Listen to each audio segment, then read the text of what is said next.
the female site, or the feminine site. We are only confident, we feel 100% confident when we know that we can meet 100% of the expectations. So if we see a job out there, an announcement, and we, meet about 85, 90%, we might not apply for that. But hey, there's still that 10% that I feel like I don't really know. So you know what, it's probably not for me, but it's somebody else. Men, on the other hand, feel very confident when they're about 60%. Maybe there's nobody else that meets the 60%, so we're just going to go ahead and apply for it. So I have gotten this statement over and over again when I mention things like this. Like, well, we put an announcement out there and then no women apply, so what do you want us to do? This is the reason. A lot of women don't apply, and even at a college age, they don't. If they feel like the college that they want to go into, they only need 80% of the criteria, they might not. Like, you know what? I'm just going to play it safe and apply to the college instead, where I know we can meet 100% of the criteria. Women love to connect. This is an innate wiring of ourselves. We need to feel that connection to the mission, to the purpose that we're serving, to the people that we're serving, and also to the organization and to the management. We just love that connection. If we don't see that connection, it's not going to, it just doesn't fit right for us, and we might not want to come there, or we might not stay. We love the process or path to reaching a goal. So how many of men here have wives or females in their household, and they just say, hey, let's just go take a walk? What is the first thought that comes to your mind? Sure. Or, well, what are we going to do? Where are we trying to go? What are we going to do when we get there? What's the purpose for this walk? How long does it take? Sounds like first-hand experience. Women, on the other hand, like, let's just take a walk. I don't know. We'll figure it out as we go along. Maybe we'll see some beautiful trees. Or maybe some thoughts will come to us and we'll just have this bonding experience. It doesn't quite go the same for the women. They want to, they're a problem solver. They want to fix this, get to the solution. Like, what is your problem? Let me fix it for you. I don't want to just talk about this. Very different on the women's side.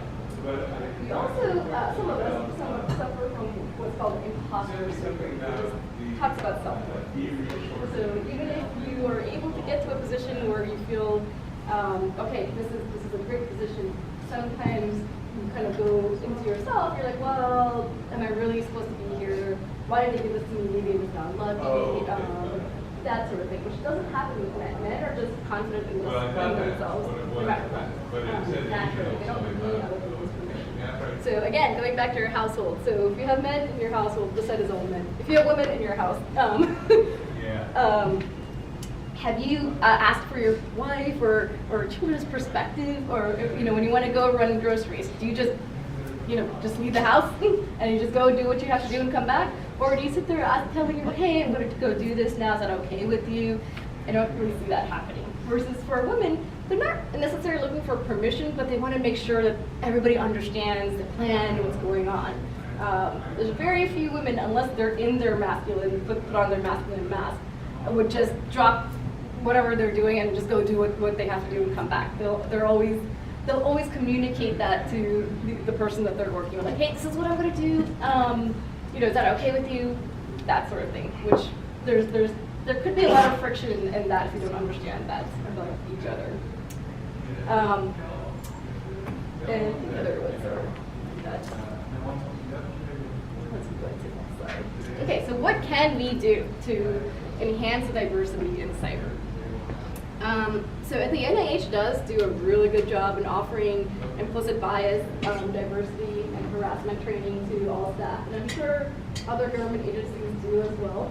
But if that's not already being offered, then I would strongly suggest there would be a program that talks to all employees, not just supervisors or management, but to everyone who is aware of this. Offer and empower women to take on challenging roles. We do like challenges, and we like to feel that we're valued. So if you see other women there that might not be in cyber, but maybe they're in other fields that you feel like those skills can be brought to the security table, then maybe give them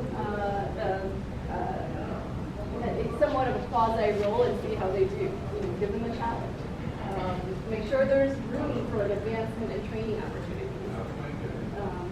And one thing that is big for us, especially those of us in the kids or families, is offering remote and teleworking. I know there's a lot of talk about sort of agencies taking away teleworking. That is going to be not a good decision for bringing in a diverse workforce. As women with families, or even if you don't have families right now, at some point you may. Telecommunicating, flexible schedules is going to be big. And ensuring work-life balance can be a myth, but having some sort of balance in offering that. And if you are a woman in a leadership role, it doesn't have to be security. I would strongly urge you to speak at different conferences so people see you as a role model that they can look up to, be visible, and empower and encourage other women. So we really need to do that, not think of them as competition. We need to empower each other and join the circle of women leader groups.